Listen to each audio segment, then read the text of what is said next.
ಇವತ್ತು ಹವಾಮಾನ ಇಲಾಖೆ ತಿಳಿಸಿರ್ತಕ್ಕಂತಹ ಮಳೆಯ ವರದಿ ಹೇಗಿದೆ? ಬನ್ನಿ ಈ ವಿಡಿಯೋದಲ್ಲಿ ನಾವು ತಿಳ್ಕೊಂತಾ ಹೋಗೋಣ. ವಿಡಿಯೋವನ್ನ ಸ್ಟಾರ್ಟ್ ಮಾಡ್ತೀನಿ. ಅದಕ್ಕಿಂತ ಮೊದಲು ನೀವಿನ್ನೂ ನಮ್ಮ ಚಾನಲ್ಗೆ ಸಬ್ಸ್ಕ್ರೈಬ್ ಮಾಡದೇ ಇದ್ರೆ ಈ ಕೂಡಲೇ ಚಾನಲ್ಗೆ ಸಬ್ಸ್ಕ್ರೈಬ್ ಮಾಡ್ಕೊಳ್ಳಿ ಮತ್ತು ಲೈಕ್ ಮಾಡಿ. ಈಗ ನಾವು ಮಾಹಿತಿಯನ್ನು ತಿಳ್ಕೊಂತಾ ಹೋಗೋಣ. ಹೌದು, ಇವತ್ತು ಅಂತಂದರೆ ದಿನಾಂಕ 2/7/2026 ಇವತ್ತಿನ ಹವಾಮಾನ ಇಲಾಖೆ ತಿಳಿಸಿರ್ತಕ್ಕಂತಹ ಮಳೆಯ ವರದಿ ಹೇಗಿದೆ, ಎಲ್ಲೆಲ್ಲಿ ಮಳೆ ಬೀಳಲಿದೆ, ಬನ್ನಿ ಈಗ ನಾವು ತಿಳ್ಕೊಂತಾ ಹೋಗೋಣ.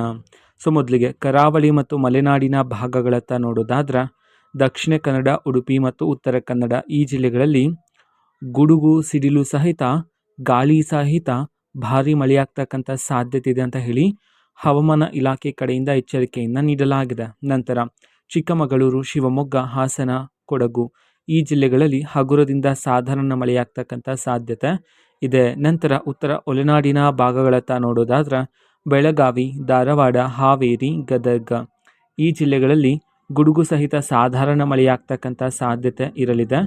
ನಂತರ ಕಲಬುರಗಿ, ಯಾದಗಿರಿ, ಬೀದರ್, ರಾಯಚೂರು ಈ ಜಿಲ್ಲೆಗಳಲ್ಲಿ ಮೋಡ ಕವಿದ ವಾತಾವರಣ ಇದ್ದು ಸಂಜೆ ಅಥವಾ ರಾತ್ರಿಯ ವೇಳೆಗೆ ಸಾಧಾರಣ ಮಳೆಯಾಗ್ತಕ್ಕಂಥ ಸಾಧ್ಯತೆ ಇದೆ.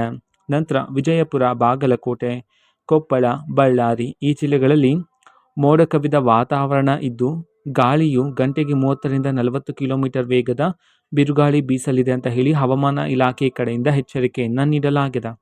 ನಂತರ ಬೆಂಗಳೂರು ನಗರ, ಬೆಂಗಳೂರು ಗ್ರಾಮಾಂತರ ಈ ಜಿಲ್ಲೆಗಳಲ್ಲಿ ಮೋಡ ಕವಿದ ವಾತಾವರಣ ಇದ್ದು ಸಂಜೆ ಅಥವಾ ರಾತ್ರಿ ವೇಳೆಗೆ ಹಗುರದಿಂದ ಮಳೆಯಾಗ್ತಕ್ಕಂಥ ಸಾಧ್ಯತೆ ಇದೆ.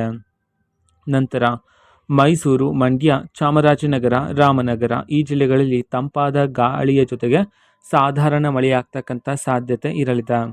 ಕೋಲಾರ, ಚಿಕ್ಕಬಳ್ಳಾಪುರ, ತುಮಕೂರು, ಚಿತ್ರದುರ್ಗ, ದಾವಣಗೆರೆ ಈ ಜಿಲ್ಲೆಗಳಲ್ಲಿ ಮೋಡ ಕವಿದ ವಾತಾವರಣ ಇದ್ದು ಸಾಧಾರಣದಿಂದ ತುಂತುರು ಮಳೆಯಾಗ್ತಕ್ಕಂಥ ಸಾಧ್ಯತೆ ಇರಲಿದೆ. ಇದು ಈ ದಿನದ ಹವಾಮಾನ ಇಲಾಖೆ ತಿಳಿಸಿರ್ತಕ್ಕಂತಹ ಮಳೆಯ ವರದಿಯಾಗಿರುತ್ತೆ. ಮಾಹಿತಿ ಇಷ್ಟ ಆಗಿದ್ರೆ ನಿಮ್ಮ ಫ್ರೆಂಡ್ಸ್ ಆ್ಯಂಡ್ ಫ್ಯಾಮಿಲಿ ಮೆಂಬರ್ಸ್ಗೂ ಸಹ ವಿಡಿಯೋನ ಶೇರ್ ಮಾಡಿ, ಜೊತೆಗೆ ಚಾನಲ್ಗೆ ಸಬ್ಸ್ಕ್ರೈಬ್ ಮಾಡಿಕೊಂಡು ಸಪೋರ್ಟ್ ಮಾಡಿ. So thank you, bye.